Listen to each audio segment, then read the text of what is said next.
Bismillahirrahmanirrahim. Assalamu alaikum dear students. Today we are going to learn reading and translation of unit number 6. The name of the unit is Materials and book page number 55. Our first topic is flexible or rigid. Flexible material वो होता है जो कि bend हो जाता है या जिस तरह से हम उसको शेप देना चाहें वो दे सकते हैं। रिजिड वो होता है जो कि सख्त किस्म का होता है जिसको हम मोल्ड नहीं कर सकते। Flexible materials like cloth and paper are easy to bend. Flexible material में जो हमारे पास एग्जाम्पल्स हैं वो है क्लॉथ और पेपर की, कि ये ऐसे मटेरियल हैं जो आसानी से बेंड हो सकते हैं। Rigid materials like glass and concrete can not be bend easily. और जो सख्त किस्म के मटेरियल्स होते हैं उनमें कंक्रीट है और साथ में ग्लास है, वो आसानी से बेंड नहीं होते। Sometimes the same material plastic for example can be flexible और रिजिड। अक्सर क्या होता है कि सेम मटेरियल होता है लेकिन उसमें दोनों क्वालिटीज़ होती हैं, वो फ्लेक्सिबल भी होता है, वो रिजिड भी होता है, और उसकी बड़ी मिसाल है प्लास्टिक की। स्ट्रॉन्ग और वीक, हार्ड और सॉफ्ट, बहुत मज़बूत और कमज़ोर या नरम, बहुत सख्त और बहुत नरम। Strong and hard materials like rocks and stones are difficult to scratch और ब्रेक। कि बहुत स्ट्रॉन्ग और हार्ड मटेरियल जो होता है, जिसकी मिसाल रॉक्स हैं, चट्टाने हैं और पत्थर हैं, वो बहुत मुश्किल होते हैं उनको स्क्रैच करना या उनको तोड़ना। सम थिंग्स आर सॉफ्ट, कुछ चीज़ें जो होती हैं वो सॉफ्ट होती हैं। Some things can be hard, कुछ चीज़ें होती हैं जो बहुत सख्त होती हैं टू टच, जब हम उसको छूते हैं, बट ईजी टू ब्रेक, लेकिन उनको तोड़ना आसान होता है। फॉर एग्ज़ाम्पल, मिसाल के तौर पर, a glass jar is week. एक ग्लास जार जो है वो वीक है, मतलब एक जार है, ग्लास का बना हुआ है।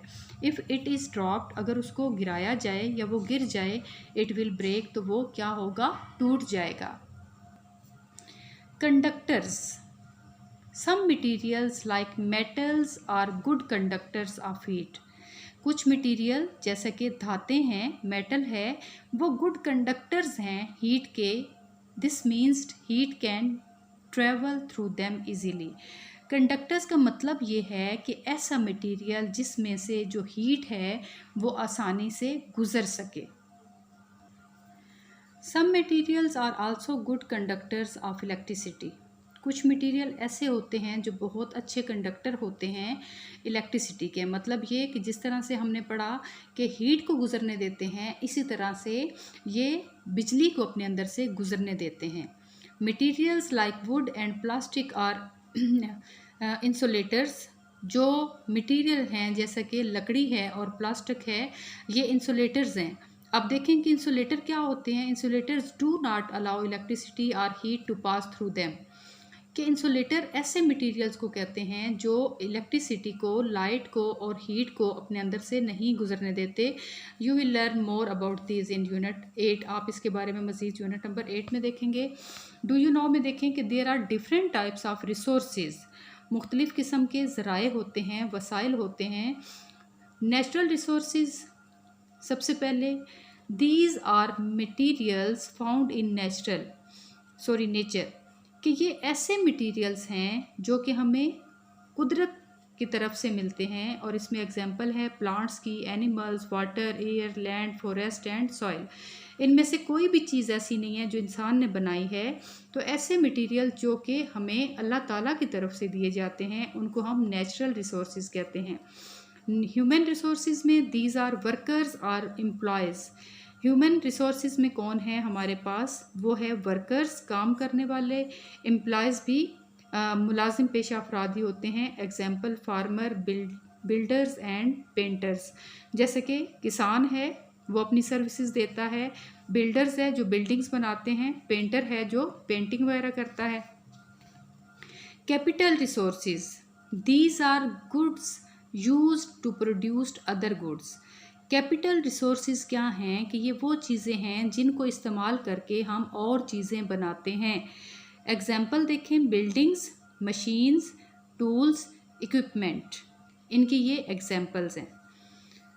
Materials are of different kinds. अब मटीरियल्स जो हैं वो मुख्तलिफ़ किस्म के होते हैं, जैसे हमने पढ़ा भी है। Natural resources are things that come from nature. Again वही बात कि ऐसी चीज़ें जो नेचर की तरफ से मिलती हैं वो नेचुरल रिसोर्सेज में आएंगी। Examples are things like plants, air, forest, land and animals. Natural materials such as wood, metal and rocks are those which are found naturally on earth। जैसा कि लकड़ी है, धातें हैं, चट्टानें हैं, ये ऐसे मटेरियल हैं जो हमें कुदरती तौर पर ज़मीन से मिलते हैं।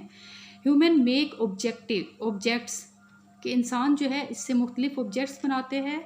And other materials from these material, और मुख्तलिफ मटीरियल बनाता है इन मटीरियल्स को यूज़ करते हुए। Paper is man made material. Paper कागज़ क्या है, ये मैन मेड मटीरियल है। It is made from wood fibre which is a natural material. ये वुड फाइबर से बनता है जो कि नेचुरल मटीरियल है। इट कैन बर्न इजीली, ये आसानी से जल सकता है। It is used for writing, printing and packing. इसको राइटिंग के लिए, लिखने के लिए, प्रिंट करने के लिए, पैक करने के लिए इस्तेमाल किया जाता है। डू यू नो में देखें, the paper used to make this book came from a tree. कि जो पेपर यूज़ हुआ है ये किताब बनाने के लिए वो एक दरख्त से मिला है या एक दरख्त से लिया गया है। Paper is made from would.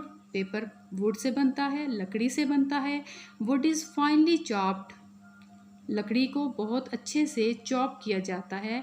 And mixed with water, और उसमें पानी शामिल किया जाता है। To make a soft pulp, एक बहुत सॉफ्ट सा नरम सा गूदा बनाया जाता है। The pulp is then turned into paper, और फिर उस पल्प को चेंज किया जाता है पेपर में। Metals come from rocks called ओयर्स। कि मेटल्स जो हैं वो हमें रॉक से मिलती हैं और उनको ओर्स कहते हैं। They are strong, hard and shiny. ये बहुत मजबूत होती हैं, सख्त होती हैं, चमकदार होती हैं। Materials that can be hammered or moulded into different shapes without breaking. कि ऐसा मटीरियल जिसको हैमर से हम मोल्ड कर सकते हैं, मुख्तलिफ शेप्स दे सकते हैं लेकिन तोड़े बगैर।